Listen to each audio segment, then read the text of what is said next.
محبوب کی ذات ہے۔ اچھا یہاں ایک اور بڑا پیارا نکتہ بہت زبردست کتابوں میں لکھا ہے۔ یہ روایت آپ نے بارہا سنی ہوگی، مولا کائنات کی آنکھوں سے آنسو نکلے اور وہ آنسو مصطفیٰ کے چہرے پر گرے۔ یہ آنسو تھے کس چیز کے؟ غم کے؟ نماز قضا ہونے کے؟ آنسو کس چیز کے تھے؟ ہمارے ہاں عام تقریر کرتے ہوئے یہ کہہ دیا جاتا ہے کہ اس غم میں، اس دکھ میں کہ علی کی نماز قضا ہو گئی، آنسو نکل گئے۔ حالانکہ ایک لمحے کے لیے سوچو، جس چیز کو تم نے محبوب کے لیے چھوڑ دیا، اور چھوڑا بھی محبوب کے لیے، محبوب کے لیے چھوڑی ہوئی چیز پر رویا جاتا ہے، یہ عشق کے خلاف ہے۔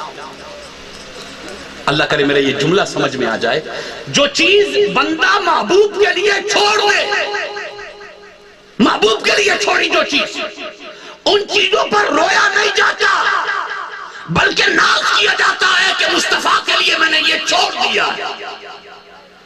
لیکن نہیں، کیفیت کچھ اور ہے، انداز کچھ اور ہے۔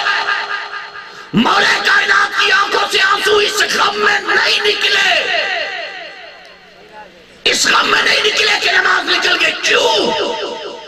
کیونکہ بہت بڑے علامہ، بہت بڑے فقیہ گزرے، عالم، مخبر، تاریخ داں علامہ خطیب بغدادی تاریخ بغداد میں لکھتے ہیں۔ تاریخ بغداد میں آپ نے لکھا ہے، وہ کربلا کا واقعہ بڑا مشہور ہے۔ کربلا کے واقعے کو لکھنے کے بعد آپ لکھتے ہیں کہ جب کربلا ہو چکی، کربلا معلّہ ہو چکی، رات کا وقت آیا اور یزیدی بھیڑیے ان شہداء کرب و بلا کے سروں سے کھیل رہے تھے۔ ایک سر تھا کہ جس سر کو، وہ جو بچے کا سر تھا، اور اس بچے سے سیدہ زینب بڑا پیار کرتی تھی۔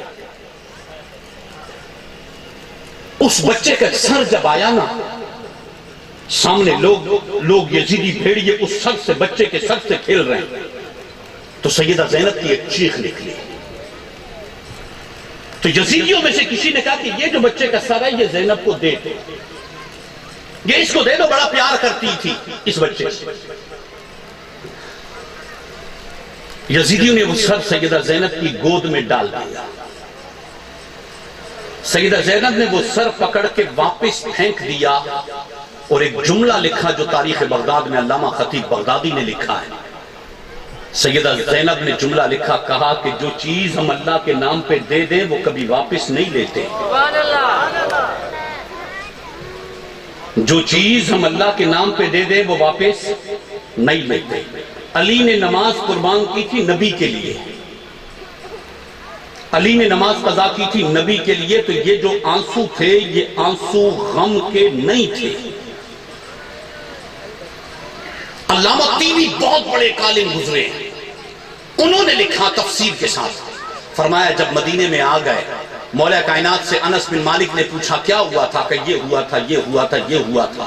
تو انس بن مالک نے پوچھا تھا مولا کائنات سے کہ حضور آپ کے وہ جو آنسو تھے وہ آنسو کیا تھے، غم تھا، دکھ تھا آپ کو کہ آپ نے نماز قضا کر دی؟ کہا نہیں، یہ جو وقت تھا جب سورج غروب ہو رہا تھا اور مصطفیٰ کے چہرے پر جو نور تھا، اور اس نور میں مجھے مصطفیٰ کی پیشانی پر ایک تارا نظر آیا تھا، اس تارے کے اندر حدت اتنی تھی، مٹھاس اتنی تھی، میں یہ لمحہ، یہ ساعت میں گوانا نہیں چاہتا تھا، اور اللہ کی بارگاہ میں دعا کر رہا تھا، مالک یہ تارا مجھے دکھتا رہے، یہ تارا مجھے دکھتا رہے۔